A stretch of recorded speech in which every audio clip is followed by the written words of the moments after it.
नमस्कार दोस्तों, Bharat selection wing लखपड़ाबाग Barabanki के ऑफिशियल चैनल पर आप सभी का स्वागत है। डिक्टेशन रामधारी गुप्ता, खंड 2, प्रतिलेखन संख्या 13, स्पीड 60। स्टार्ट होगा 5 सेकंड बाद।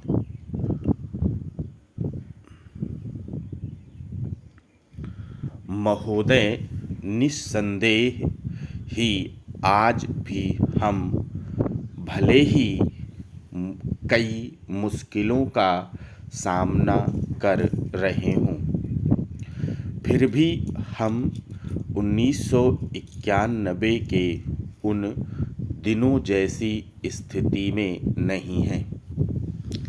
एक राष्ट्र के रूप में हमने काफ़ी भरपाई कर ली है और हम आगे बढ़ने के लिए तैयार हैं। श्री राव के नेतृत्व के बिना यह संभव नहीं था।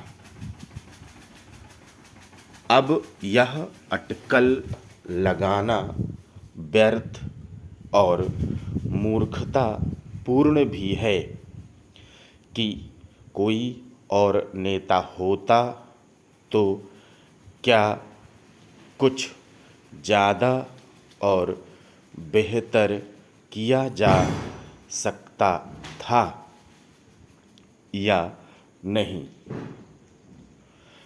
तथ्य यह है कि वही नेता थे जिनके कारण हम एक ऐसी स्थिति तक पहुंच गए हैं जो देश और उसकी तरक्की के लिए निरापद है।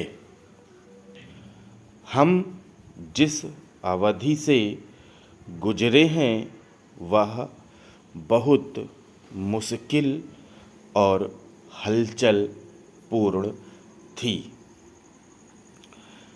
सोवियत संघ के पतन और विघटन से हमारी जो कुछ भी अंतर्राष्ट्रीय स्थिति थी उसका आधार ही खत्म हो गया। ऐसा लगता है कि हमारे देश में कुछ लोग इस घटना का पूरा मतलब नहीं समझ पाए हैं। बेशक यह कम्युनिस्टों और आधुनिक समाज के अन्य समर्थकों के लिए बेहद चिंता का विषय था। इससे उन सभी निष्पक्ष देशभक्तों को काफ़ी दुख हुआ जिनके लिए सोवियत संघ अच्छा मित्र था और अकेली विदेशी शक्ति थी जो हमारे साथ हमेशा खड़ी होती थी। उससे हमें काफ़ी नैतिक और भौतिक समर्थन भी मिला था।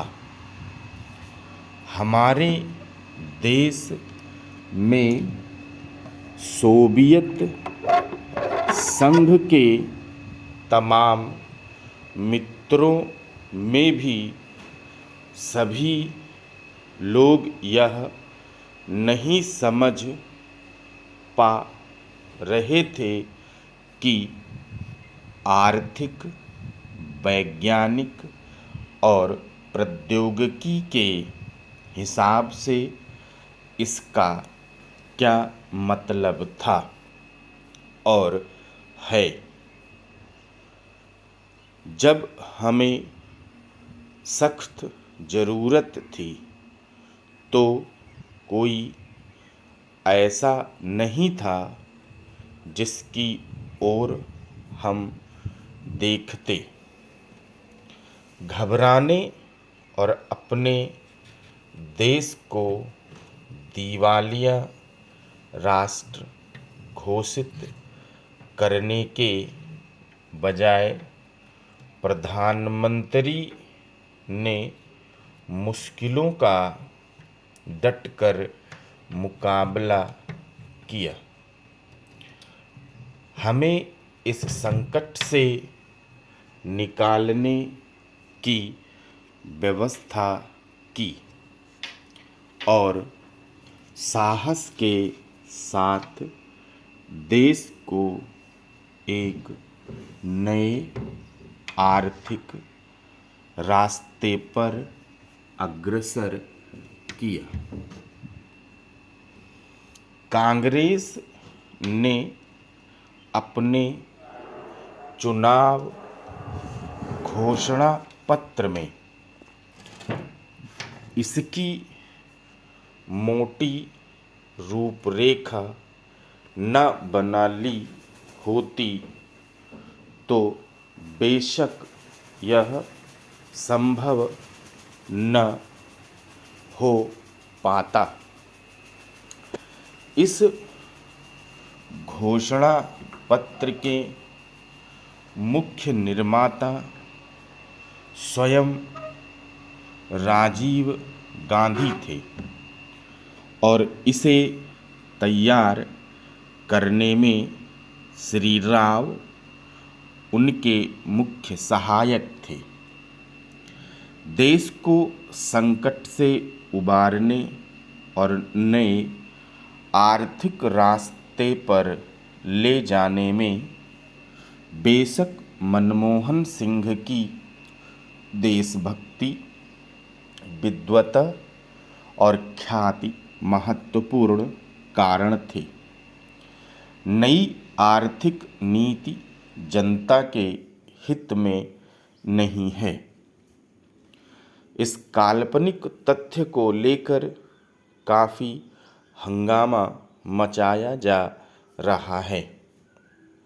इसके उलट अगर उसे अपेक्षित ढंग से लागू नहीं किया जा रहा है तो इसकी वजह यह है कि जनता के नाम पर हर तरह की आंशिक और कारपोरेट मांगें पूरी की जा रही हैं। प्रधानमंत्री ने दो महत्वपूर्ण तरीकों से नई आर्थिक नीतियां बनाने में अपना योगदान दिया। सबसे पहले तो उन्होंने नई नीति लागू करने के लिए मध्यम मार्ग अपनाने पर जोर दिया है।